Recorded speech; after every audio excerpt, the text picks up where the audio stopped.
Ananam bhutam ganadhi sevitam kapita jambu palasara bhakshitam umasutam shoka vinasha karanam ami vikneshvara pada pankajam.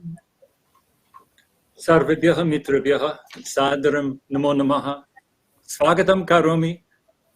Good morning, welcome everybody to the World Sanskrit Conference, and we are the first session. So this is a very auspicious beginning. And I'd like to welcome specifically you fine folk who are speaking today, and of course our audience members off screen as well.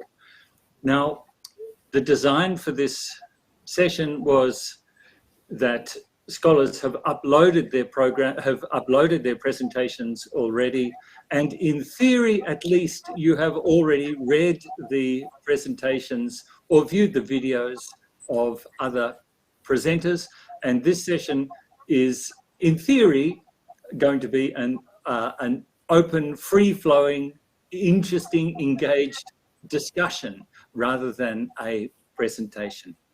So today we have Professor Madhavi Narasalaya, Assistant Professor at University of Mumbai. Professor Narasalaya's paper is exploring the sacred geography of the river Godavari through a study of the Gautami Mahatmya. We have Professor Gyansham Chandra Upadhyay, retired principal from the Government Education Department in Rajasthan. Professor Upadhyay's paper is on a critical study of Sri Durga Saptashati. Now, Madhava Kolimarala, I'm not sure is with us. We also have a paper, or in theory, we have a presenter, a Mai Oki from Japan, who is also, I think, perhaps not with us today. Professor Shakuntala Gavde, head assistant professor of the Department of Sanskrit at the University of Mumbai, is here with us. And Professor Gavde's paper is on exploring Gokarna Purana, a Sthala Purana of Gokarna Mahabaleshvara. And I'm also very interested. I'm hoping we can get a bit of a conversation going, particularly about these Sthala Puranas. And as I was saying earlier, I believe this is a neglected genre with an enormous amount of potential.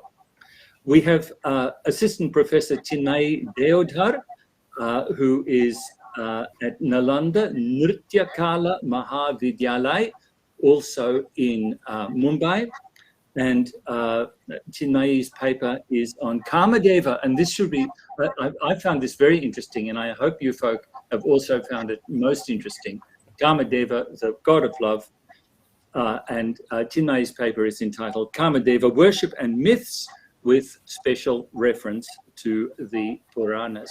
Now, I'm hoping also that Professor Satyanarayan Chakraborty will join us as well. Professor Chakraborty is a retired professor from Rabindra Bharati University and also from the Sorbonne. So that's where we are. That's who we are, and that's what our papers have covered. Now, this is highly experimental. How are we going to do this? I'm happy for any of you folk to begin with a question for any of the other scholars. I'm also happy to ask questions of other scholars. Professor Narasalaya, would you like to kick us off? Do you have any questions or observations about papers that other scholars have presented? Questions for me, myself? So regarding am I audible? Yes, go ahead, please. Yeah, regarding the paper on Kamadev. So I wanted to know as to what sort of Vedic ritual or Puranic ritual is performed for the worship of Kamadev. What sort of Vedic ritual or Puranic ritual are prescribed for the Deva Kamadeva? That's a good question for you, Chinmay. What are you going to do with this? Vedic actually, the paper is focusing on Puranic rituals. So Vedic rituals, yes, I will try to find out. I will try to study, and then I will get back to you. Puranic rituals, there are many rituals. Like there is one important vow, Madana Dvadashi, then Ananga Vrata. Uh, Actually, the worship of Madana was quite important and integral part of the festival, spring festival, which was probably a quite important festival in ancient India, which was celebrated by people along with with the encouragement of king Wow. also. So there are vows in Puranas, as I said, Ananga Dana Vrata, then Madana Trayodashi, Ananga Trayodashi, etc. In most of these vows, actually, Madana is identified with either with Shiva or with Vishnu. So this is also very interesting thing. Means actually Shiva has burned down Madana or Kamadeva to ashes, and that is also logical according to me, because Kamadeva is the desire, it is form of desire, and Shiva is ascetic god. In a way, Shiva is described as the destroyer, right? And Kama is the base or is the root cause of any creation. So they are actually opposites. At the same time, Kamadeva is also connected with Vishnu, because Vishnu from Vedic age is fertility god. Now this connection is quite clear. Kamadeva is desire, Vishnu is fertility god. At the same time, Vishnu in Puranic pantheon, he is the sustainer. So if we want to have that sustenance, or if we want to have continuity of creation, then Kamadeva is important. So however, Shiva has to accept the existence of Kamadeva also, because there has to be creation.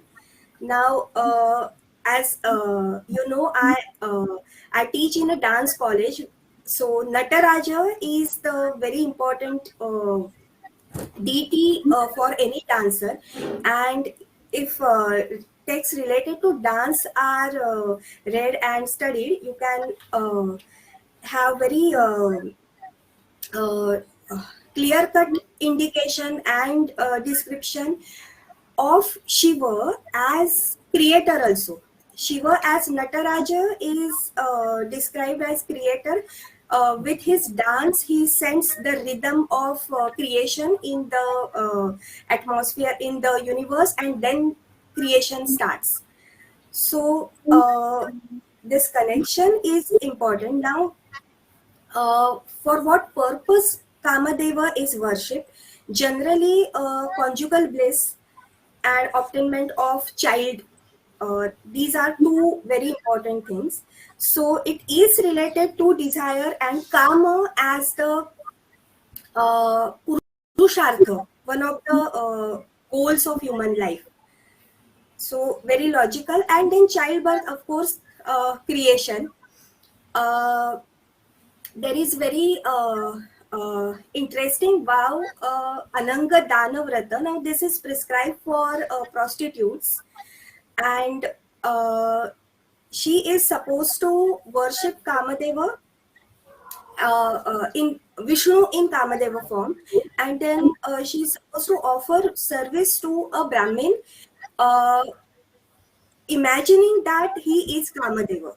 Now this particular vow is connected with a myth in which, it is connected with the myth in Krishna's life, where once all the Krishna's wives were mesmerized and they were enamored with Samba, the son of uh, Krishna, and then Krishna realized that, and he was very angry, so he cursed all of them to become prostitutes, like prostitutes. And then after Krishna's death, they were kidnapped by the Sioux. So then they met Bakadalbhya, and Bakadalbhya prescribed this particular vow to them. Now, when he explained the vow to them, he said that this was actually performed by all the Devanganas, all the ladies of gods, when they were kidnapped by the demons. Now, why they were kidnapped by the demons? Because once when they were having bath, they met Narada and they asked for a vow, saying that we all want Vishnu as our husband. But they didn't pay the salutation to Narada, so Narada told them the vow. However, he cursed them that they will be prostitutes in that birth. So this is a very interesting thing. Then Yes, we have we have so much to learn, Chinmay, don't we? The tradition is so rich; it's almost endless. Just to come back to Madhavi's question again. Now, my knowledge of Veda is fairly limited. Does Kamadeva appear in Vedic texts, or is it only really post-Vedic texts? Chinmay. Okay, I thought Madhavi Miss is answering. According to me, Kama as concept, it appears in Vedas and Upanishadic accounts, but not Kama as what you can say, an deity. Not as the deity itself. Yes. Yeah. But still, I will study more on this, and then I mean. Yeah, good. Oh, well, thank you very much. Thanks Thank you. that was an excellent answer. Thank you, Chinmay. Professor Shakuntala Gavde, I wonder if you have any questions or observations for our other participants. I would like to ask a question to Chinmay in connection with this. That she has mentioned in her paper so many vows were performed for Kamadeva, and it was worshipped as, it seems, that independent deity.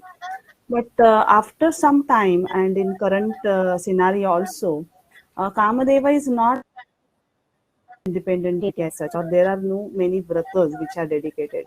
So what may be the reasons according to you? Generally, there are ups and downs even in God's life, and I think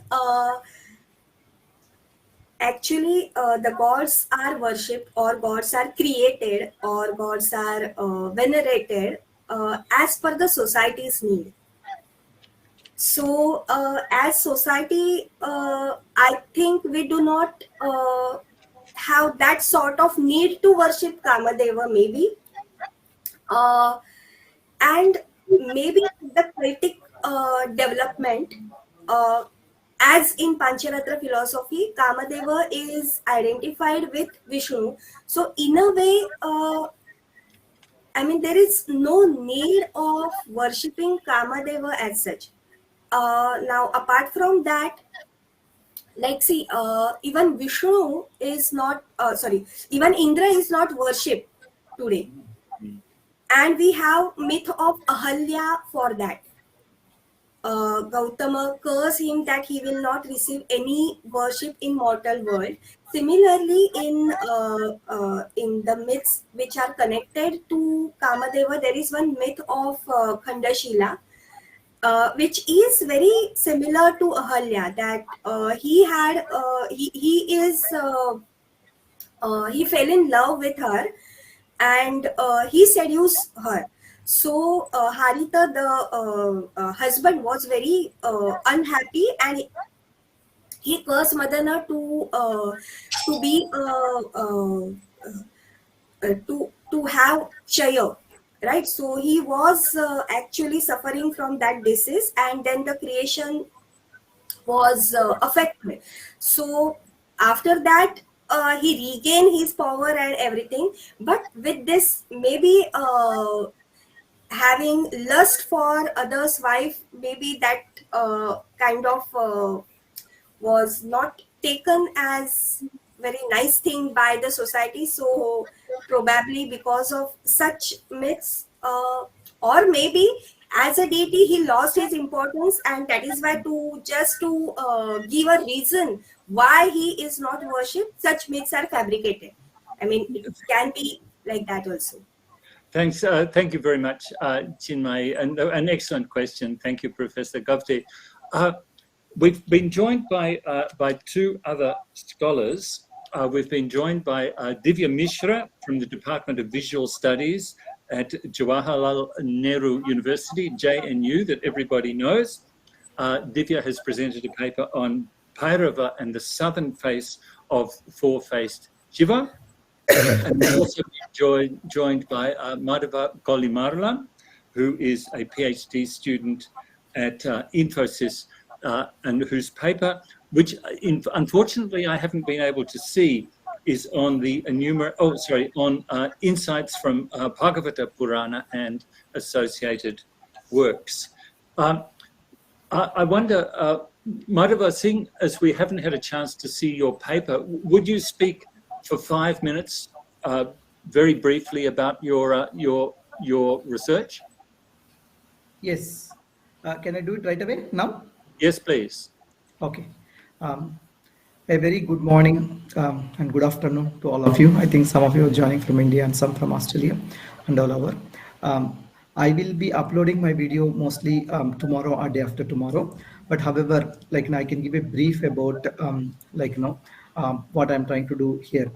See, my PhD is about computational analysis of Bhagavata and its commentaries. So Bhagavad Purana and commentaries.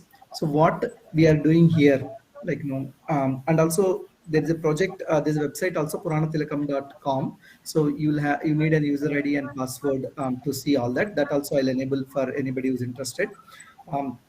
So basically, from the Vyakarana perspective, from comparing the commentaries computationally and also solving a certain set of problems, that is what it is. For example, you want to know what are the different all the sandhis and samasas of Bhagavatam are available with me, and then there is an analysis of most of the sandhis, are how they are, and samasas and chandas, and also other the Vyakarana aspects, Subantas, Tigantas in Bhagavatam, and also the commentaries, comparing the length of the commentaries, across different skandhas of Bhagavatam, and also generating various statistics, the commentators in Bhagavatam, which scriptures they quoted, whether they quoted from this particular Upanishad or Gita or Ashtadhyayi. So then there's an analysis. In the video, all this you are going to see shortly, mostly day after tomorrow, that will be available. And also in the next Purana session, I think that is on Friday, probably late night India time, I was planning to have a more discussion on the session. Thank you for giving this opportunity. Thank you, sir. Thank you very much, Madhava. So we're looking forward to seeing your video. And I think a link to the website you mentioned, was it Purana? Can you repeat the name of that website, please? Yeah, puranatilakam.com. Bhagavatam is glorified as Puranatilakam. Yeah. Yes, puranatilakam.com. Well, that sounds very exciting and very interesting. Thank you very much. Yeah. Now, where will we take I have a question, sir, for Chinmay, if it is okay. Yes, please, go ahead. Yeah. Go ahead. So, Chinmay, you said that Madana is treated or worshipped as Vishnu. Can you cite any reference from any of the Puranas where Madana is considered as an avatara or Vishnu himself? Is there any reference?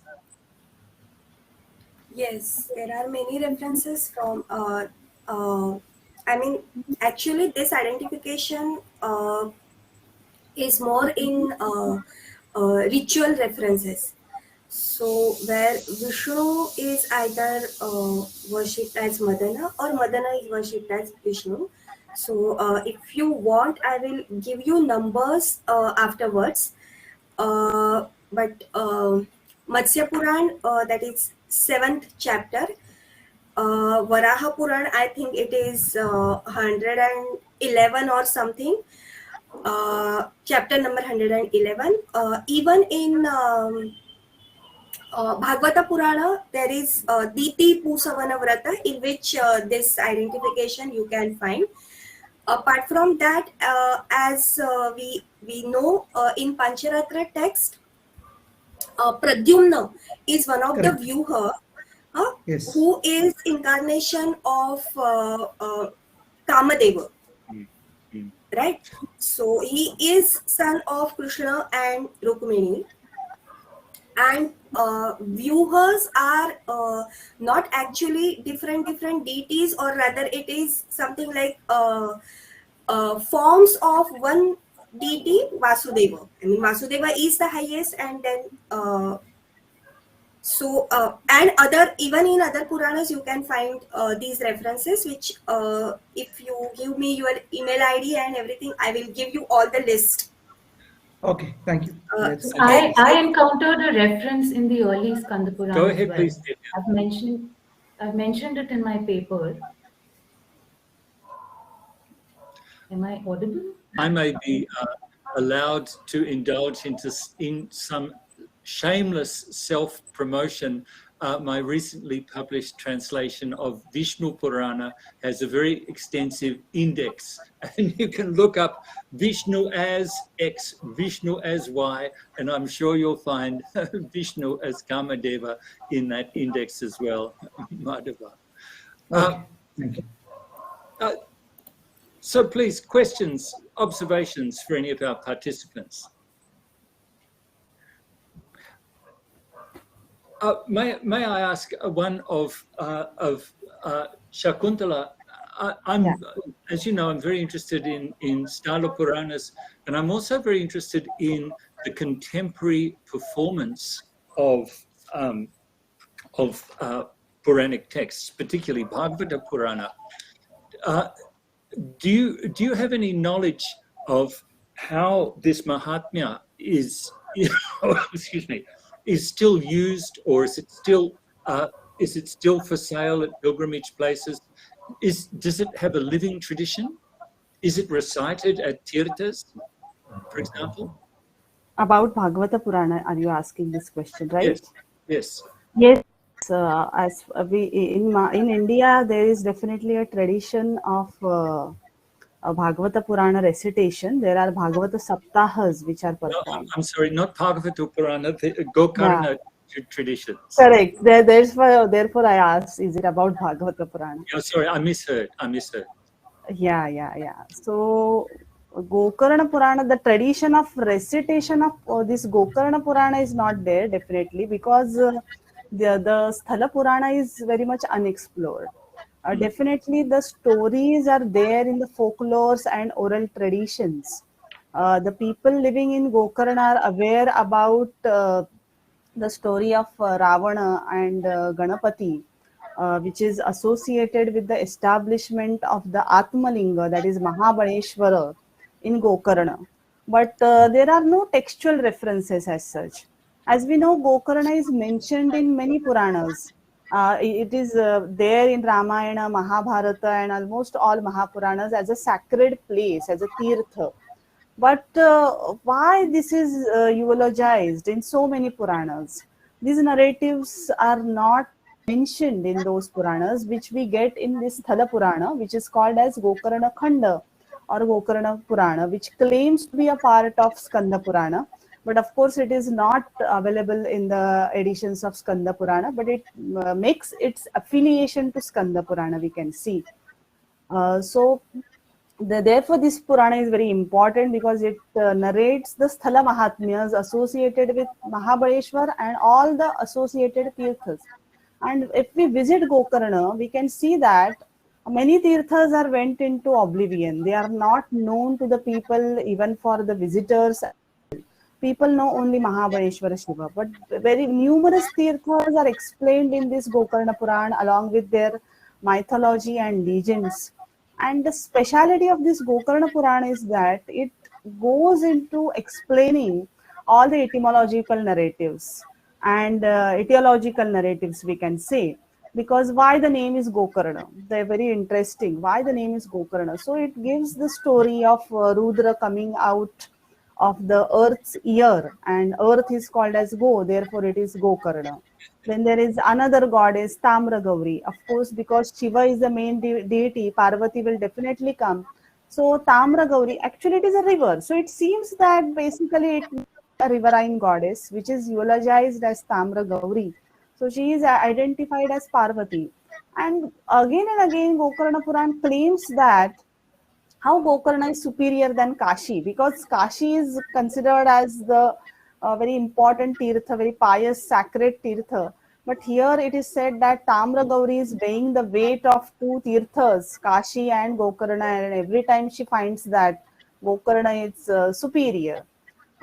So because of the geographical peculiarity of the Gokarna, because it is pervaded by the ocean, river, and the mountains, we can understand that this place is considered very important place for the performing penance, etc.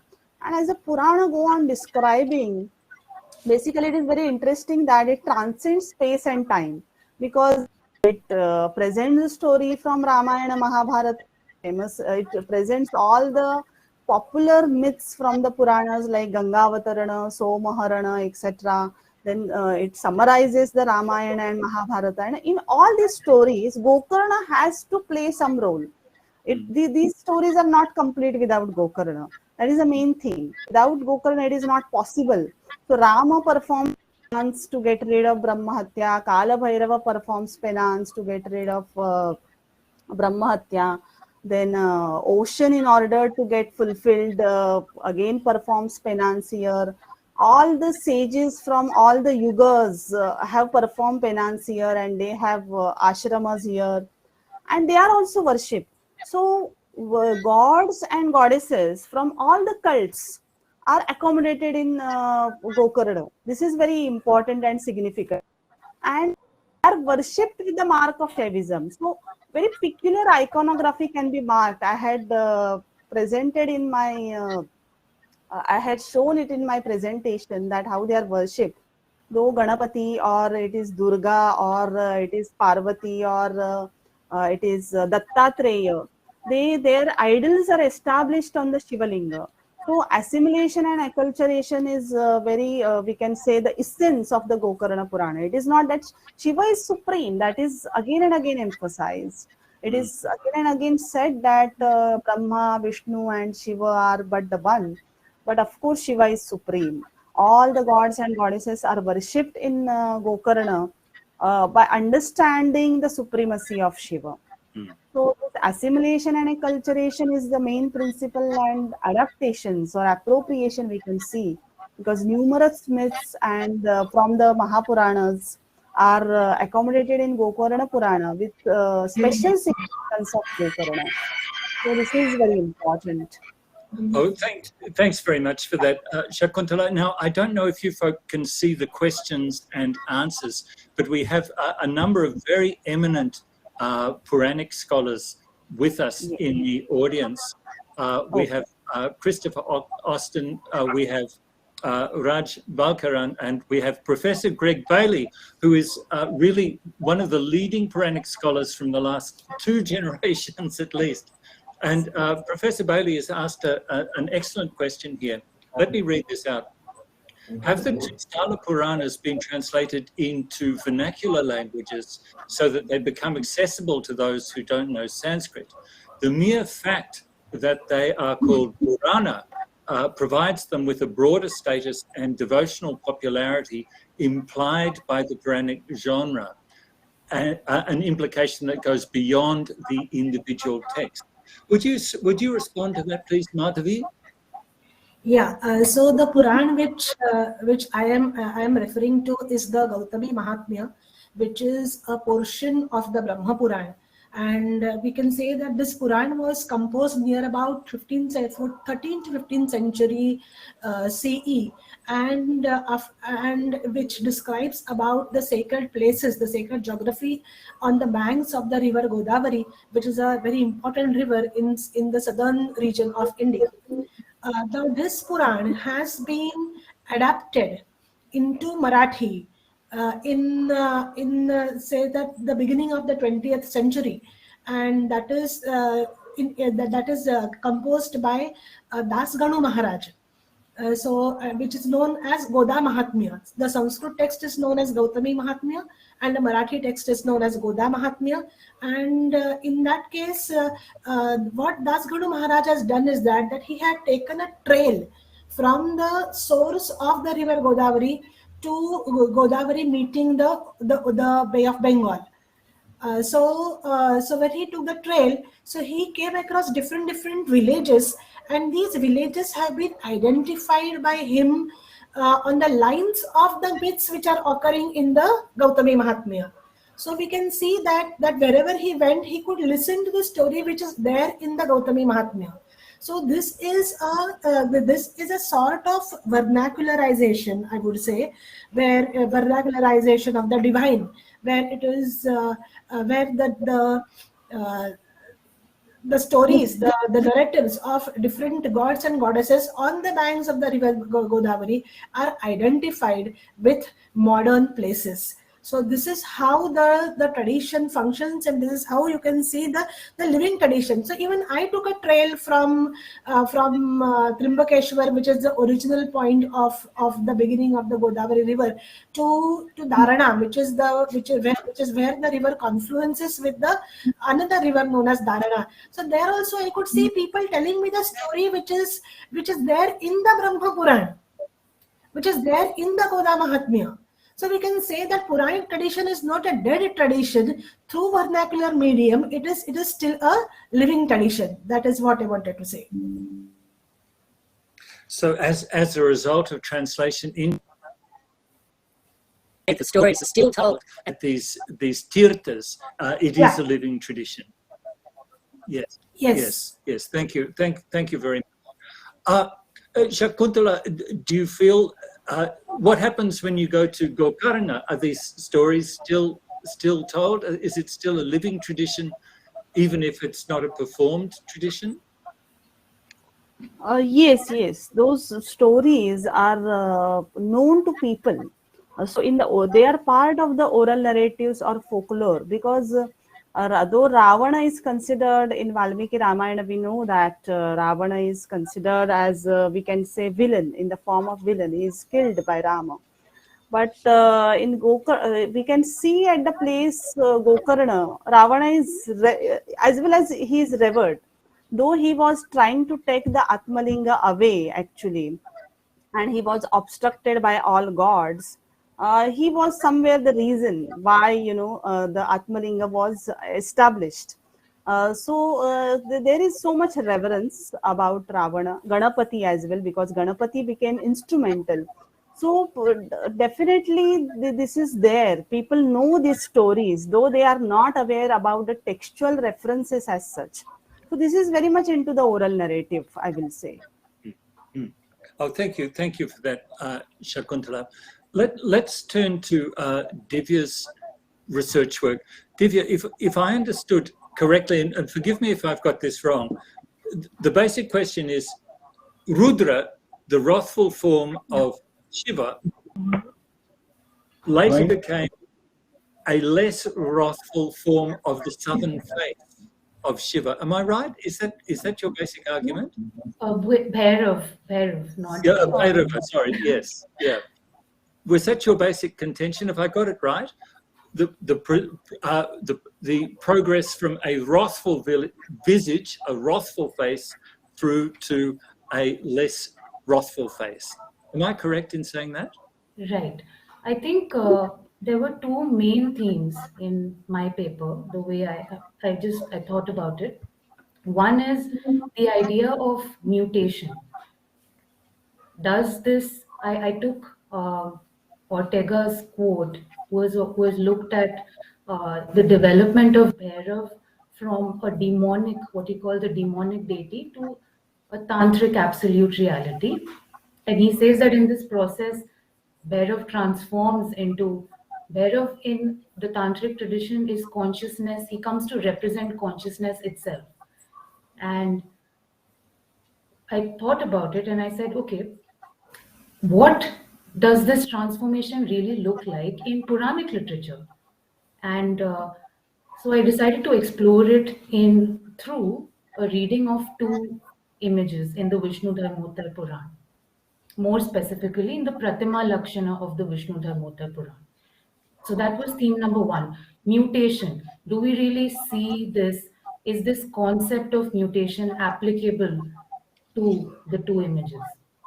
And second, because that is the first image where if you look at my paper, the first image is of it's a conflated form of Bhairav and Mahakal. So the features are, I don't want to use the word demonic, but the deity has been represented with bone ornaments, and it's a fang deity.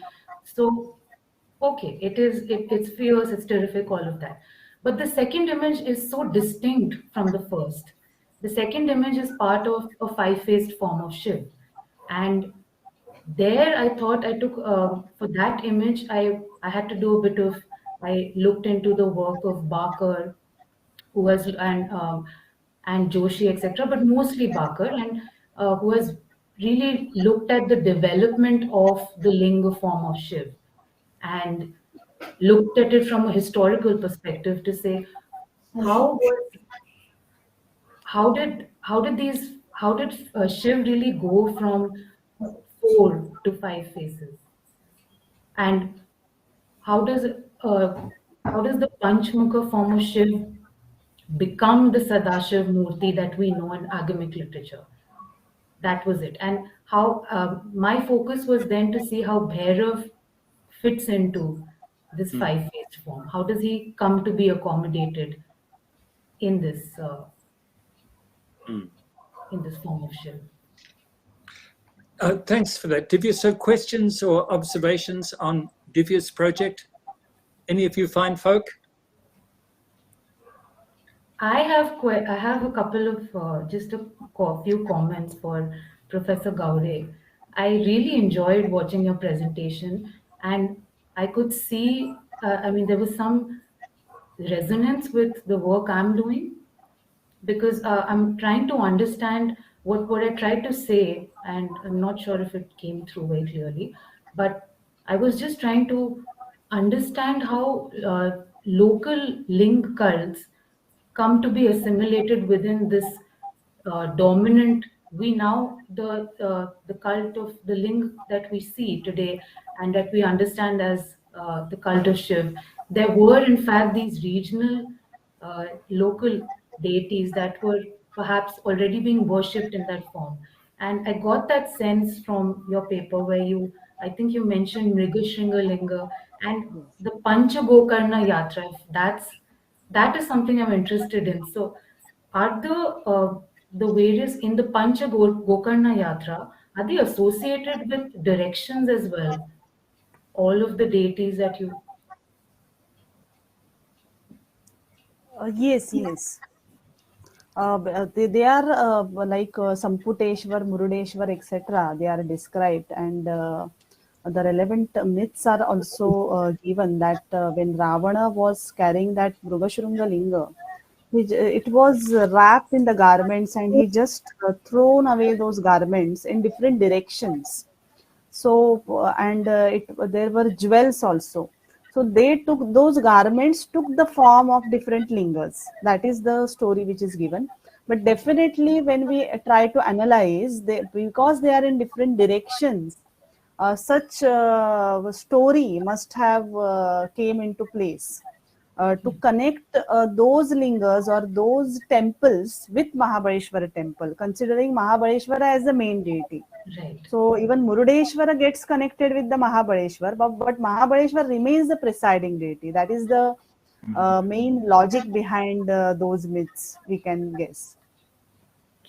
Yeah, I have a suggestion for Divya, and since she's working on Bhairav, there is one thesis which has been published, which has been presented at the university, called the Sacred Realms of Bhairav by Dr. Mrinalini Nevalkar.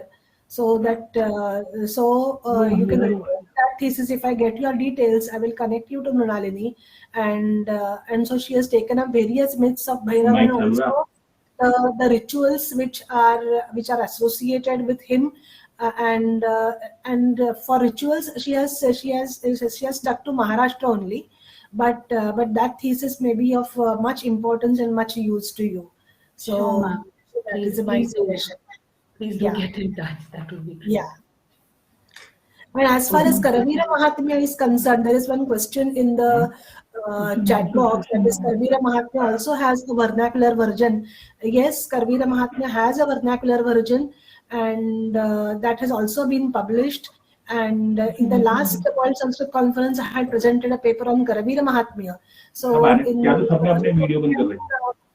so we can also refer to that and see how mythology is living even in the present times. So that is also possible.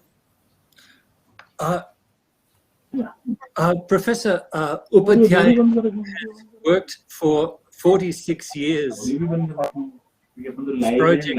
I wonder, where's that extra voice coming from? I can't. There seems to be some disturbance. I can't. Yeah, there's a little, somebody's microphone is... Yeah. Yeah. I think mic is on. Someone's mic is on. आपका mobile देना. Professor Upadhyay, are you there, please? Professor Upadhyay, are you there, please? Okay, it's gone quiet. All right, we'll have to come back to that. I had overlooked a question from my friend and colleague Christopher Austin in the chat box here. This is a question for you, again for you, Chinmay. I hope you don't mind us bombarding you with all these questions so early in the morning. Christopher Austin asks, have you found any evidence for more formalized rituals for Kamadeva? And in particular, I would be very interested in the possible link between popular Kamadeva festivals and more formalized Pancharatna ritual involving the Pradyumna Vyuha. Can you answer that? Do you have any data on that, Chinmay? For popular worship in Vasanta Springs Festival or Vasanta Mahotsava, for that there is one very very informative book which is about Vasanta Mahotsava. Just a minute. I will in 2 minutes I will share the name of the book. I'm sorry, I just lost it. About Pancharatra rituals, I'm not the right person to comment. I have not studied Pancharatra rituals actually. So my study was limited to Puranas, at least for this particular paper. So and when I didn't understand the word for more formalized ritual. So what actually means by that I'm not clear actually. Formalize is in sense of more. I wonder perhaps if Madhavi, over to you, please. You are on mute, Miss ma'am. You are on mute. So I feel that identification of Pradyumna with Madan, and it is said that Pradyumna is the avatar of Madan. So in that context, you can see that there may be rituals in the Pancharatra school where there may be rituals of Madana. Besides that, I think Mruchakatik also gives a reference regarding the Madana Mahotsav, where Charudakta and Vasanta Sena meet each other. So that can also be another example from classical literature, citing the importance of Madana in it. Mruchavatika as well as Ratnavali. Ratnavali has very vivid description of spring festival in which Madana Ayatana is described. It is like the abode of Madana, where Madana, the images of Rati and Madana were established, and then they were worshipped as part of spring festival. So after that, there used to be a kind of celebration of young men and women, and maybe probably it was in that particular celebration in which Vasanta Sena and Charudatta they met. I mean, that is how it was imagined by probably Shudraka and Bhasa. Thanks. Thanks very much, Chinmay. Professor Upadhyay, are you there, please?